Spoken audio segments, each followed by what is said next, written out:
Hello সবাইকে। তো আজকে আমরা যাচ্ছি ধনতেরাসের শপিং করতে। তো সকাল সকালই বেরিয়ে পড়লাম, যেহেতু ধনতেরাস অনেকটাই ভিড় হবে। তো এই যে তিনজনে মিলে বেরিয়ে পড়েছি। তো আজকে আমরা যাচ্ছি খুবই একটা ভাইরাল গোল্ড শপ, যেটা হলো তার জনপ্রিয় জুয়েলার্স। এটা ঠিক চাপাডালি মোড়ে যে সানসিটি মলটা আছে তার অপোজিটেই অবস্থিত। তো যেহেতু ধনতেরাস প্রচণ্ডই ভিড়, তো সবাই এখানে বসে আছে। এখানে টোকেন কালেক্ট করে ভেতরে ঢোকানো হচ্ছে। তো আমরাও টোকেন হাতে নিয়ে বসে আছি। তো ফাইনালি শপের ভেতরে ঢুকে পড়লাম। তো বেশ ভালোই লাগছে, মেয়েদের তো গোল্ড শপিং করতে পারলে খুবই ভালো লাগে। তো এই যে এখানে এসেও আমরা ওয়েটিংয়ে আছি, তার কারণ টোকেন ওয়াইজ ওরা ডেকে নেবে। তো এই যে এখন দেখা শুরু হলো।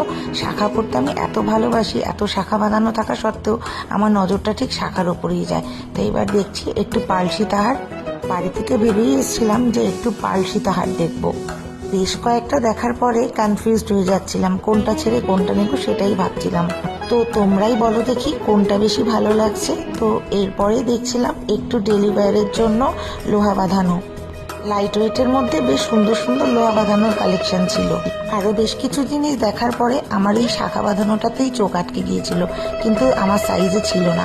আর এইদিকে আমার মানভি চুপ করে লক্ষ্মী মেয়ের মতো বসে আছে, জানে মা আজকে কেনাকাটা করছে, তাই ওকে ওয়েট করতেই হবে। আর এই যে এখন আমাদের মোটামুটি কেনা কমপ্লিট, এখন বিলিং পর্ব চলছে। তো আজ তো বরমাসার পকেটটা বেশ ভালোই ফাঁকা হলো। তো ফাইনালি যেটা কিনতে এসেছিলাম কেনা হয়ে গেছে। তো সব শেষে সবাইকে জানাই হ্যাপি ধনতেরাস।